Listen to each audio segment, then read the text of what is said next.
Uh, Welcome. It's just so terrific to be here and be able to see all of you in person again. I've just really missed the opportunity to meet with clients and prospects before, and it's just thank you for coming. So today I'd like to speak with you about a topic I think about frequently, and that's how does a technology company survive, stay in business for over 40 years as we have, and expect to stay in business for at least another 40 years. Now, of course, people have written books on this topic, but I'd like to share with you my perspective on this topic.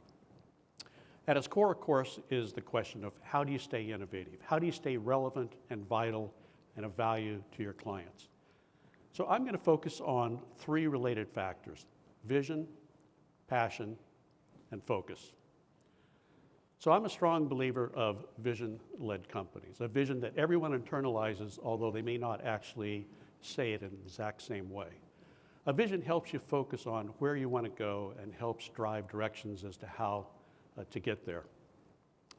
So here's an example of a couple of strong visions. The first is McDonald's. Whether you like McDonald's or not, their vision is food, family, fun, in and out in 60 seconds.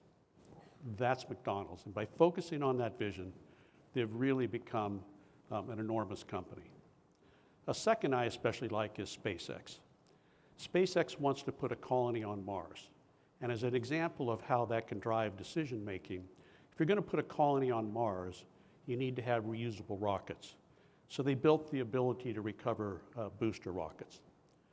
Of course, you need a vision that feels genuine and one that can stand the changes of markets, technologies, and as business models evolve. So closely related to vision is passion. The passion to create something, the passion to help somebody, the passion to do something that you feel is of value that you can take pride in.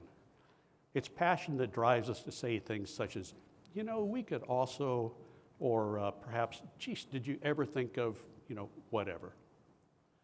So passion works best when it's related to the vision, as it helps us all work together to achieve the future, and that helps us evolve.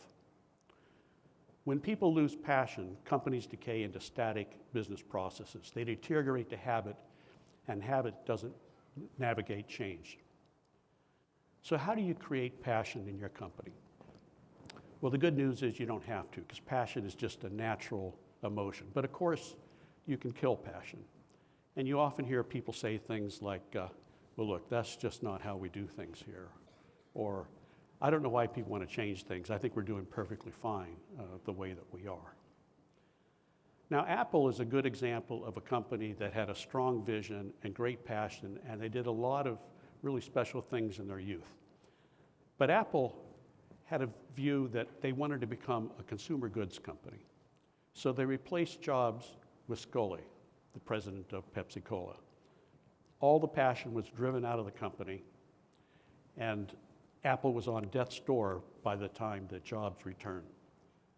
But Jobs reignited the passion, reestablished the vision, and you can see, of course, what happened to Apple after Jobs returned. Another example of a vision and passion-led company is REI. Perhaps some of you know it, some of you don't. REI is a company that's devoted to those who experience the outdoors. It sells camping gear, travel equipment, related clothing, along with services such as outdoor vacations and courses.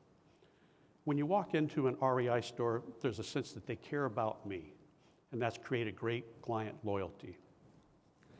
And then there's focus. Yes, it's true, it's hard to accomplish anything without focus, but focus on what?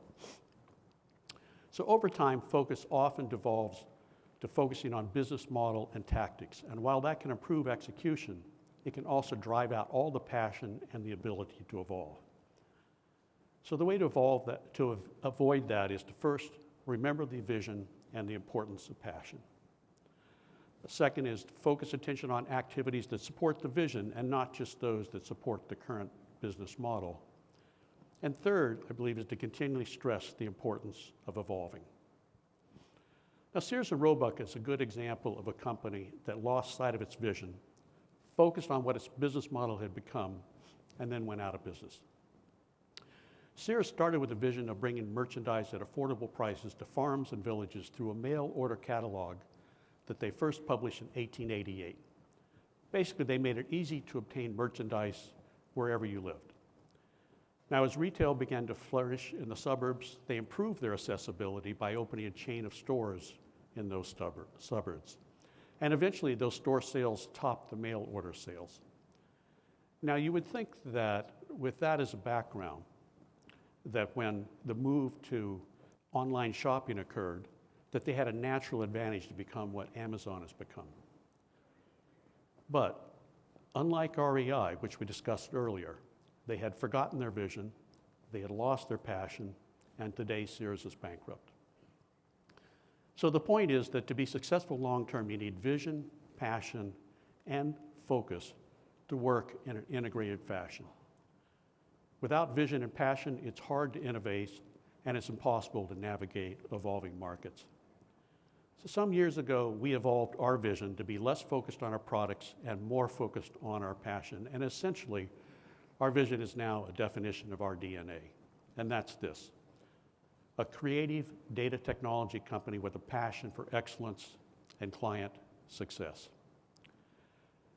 At our core is the belief that we exist to help our clients with important problems, and that if we are successful at doing so, then there will be opportunities for us as well. We understand that to do that, we need to remain innovative, continuously evolve, and earn the long-term trust of you, our partners. We drive internal debates and decisions by constantly asking ourselves what would be in the best interest of our clients.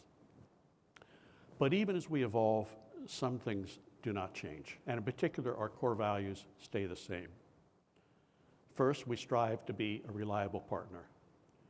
We recognize that in some cases, people have bet their businesses on us, and we need to honor that commitment. Second, we continue to always emphasize the long-term growth, long-term profitability, long-term stability with rock-solid finances. We have never had any investors, we have no debt, and have no plans to change that. And finally, as always, we remain committed to excellence. Excellence in product, excellence in service, excellence in everything that we do. And finally, I'd just like to say thank you. Thank you once again for coming here, and thank you for your business. It's really such a pleasure to see you all again. Thank you.